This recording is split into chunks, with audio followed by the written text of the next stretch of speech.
everyone, Urmila here. Today I'm going to show you how to make a creamy based mixed vegetable pasta. This pasta is, it has cheese and milk. If you're vegan, you may have to try and substitute it with vegan products, but it's a really good pasta. It is not very spicy, so it's perfect for kids, and it has a heap of vegetables in it, which makes it quite healthy. You can also substitute pasta for gluten-free pasta as well.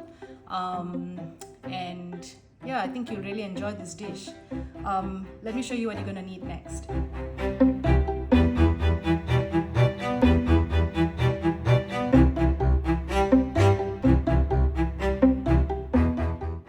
So for this dish, you're going to need about half a cup of olive oil, 2 onions, small onions that have been chopped fine, 1 green chilli that has been sliced into circles, 1.5 tablespoons of chopped garlic, 1 punnet of fresh mushrooms.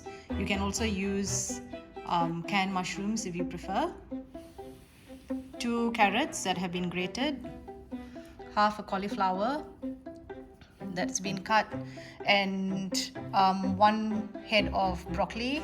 The cauliflower and the broccoli, try and cut them the same size so that they cook evenly. About 1 punnet of cherry tomatoes, or 2 tomatoes can just be chopped up, 1 green capsicum, 1 packet of pasta that has been cooked less than al dente, because it's going to finish cooking in the sauce.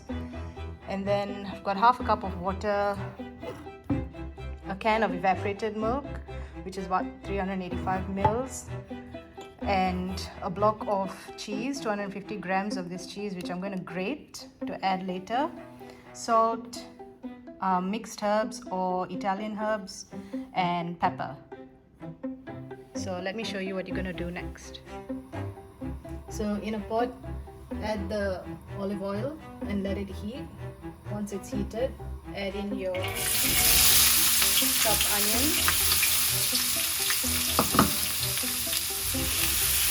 and let it cook for a few minutes before we add the next ingredient. When the onions have slightly softened, you can then add in your chopped garlic,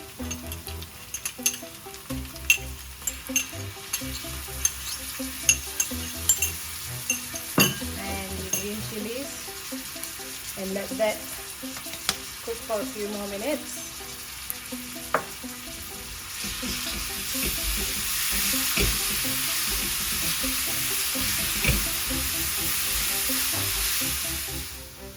Now when it's reached this point and it's a bit caramelized, you can add in your mushrooms. So we want to add in the mushrooms first, so we can just get some of the water out and cook it down a little bit. And then after that we'll add in the carrot and let it cook a bit as well.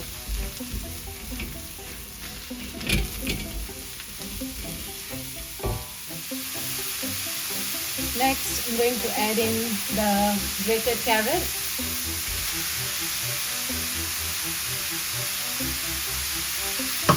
And let that cook for a few minutes.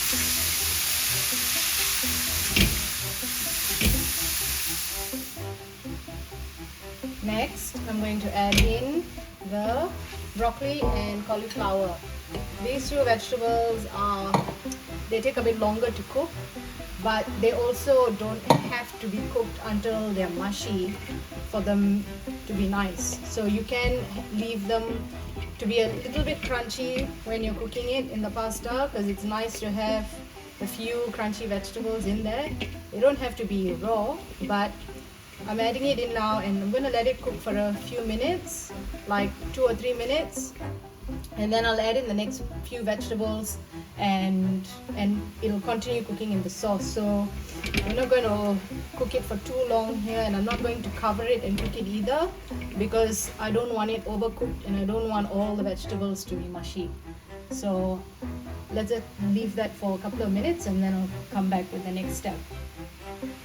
While we're allowing the broccoli and cauliflower to cook, I'm going to add in the pepper powder and salt, and you can add, I've just put a bit For now, like about a teaspoon of each, and I'm sure it's going to need more than that as we add more vegetables.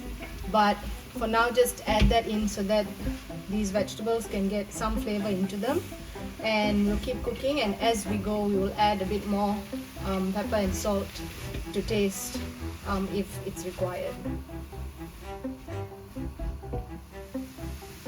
So it's been about 3 or 4 minutes now, and I'm going to add the tomatoes in and the capsicum. I'm just going to stir that through.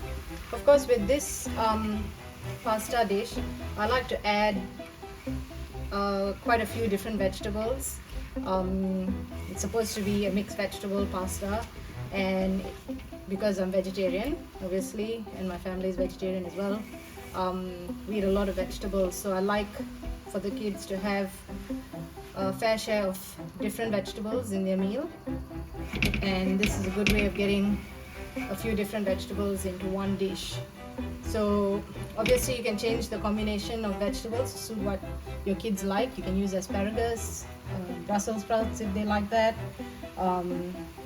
any other things that you can think of, but this combination is very tasty, and yeah, let's see how it looks at the end and hope you like it.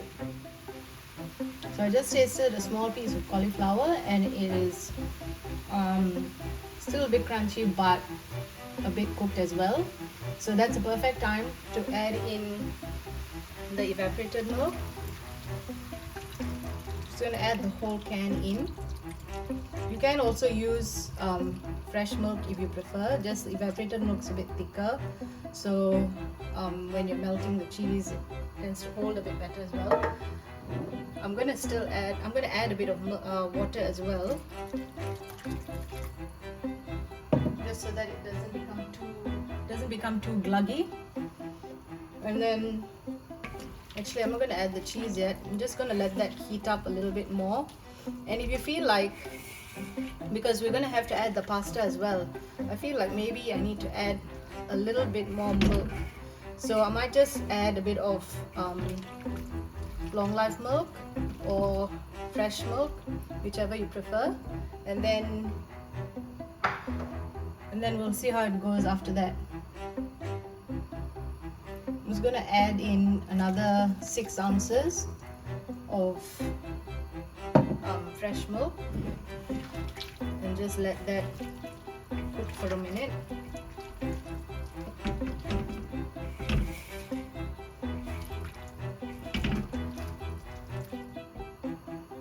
When it looks like you can see that the milk is starting to heat a little bit.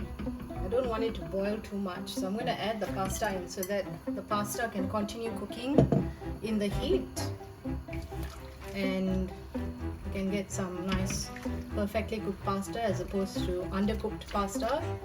So I'm just going to put it and stir it through and let it sit for a few minutes so that it can continue cooking, and then at the end we will add the cheese and the mixed herbs. But for now, just stir it through and let it boil for a little while, and then I'll show you what to do next. So it's been cooking for a few minutes now, and I feel like it's going to be too dry, so I'm going to add a cup of boiling water, and I'm adding boiling water so that it continues cooking rather than slowing down the process of cooking. If I had not added that cup of water, I think the pasta would have been too gluggy and too thick, and when you eat it you feel a bit sick because it's just too rich. So adding the water is just going to help it be less gluggy as well.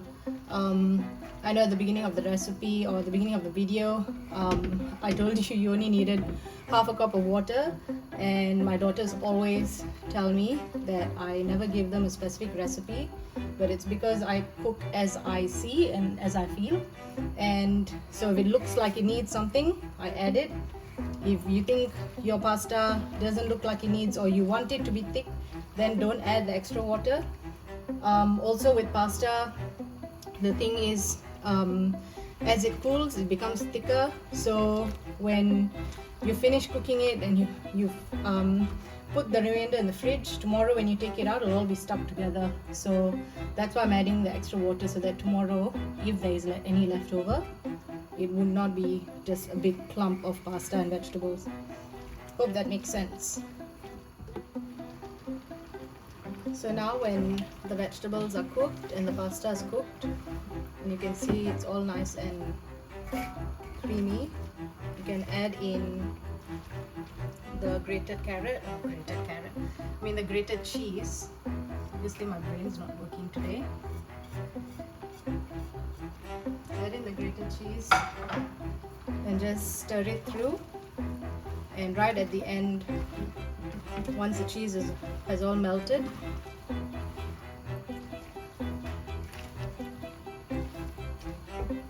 you'll add in the mixed herbs and stir it through, and your dish is done. Hope you enjoyed the video. Happy cooking!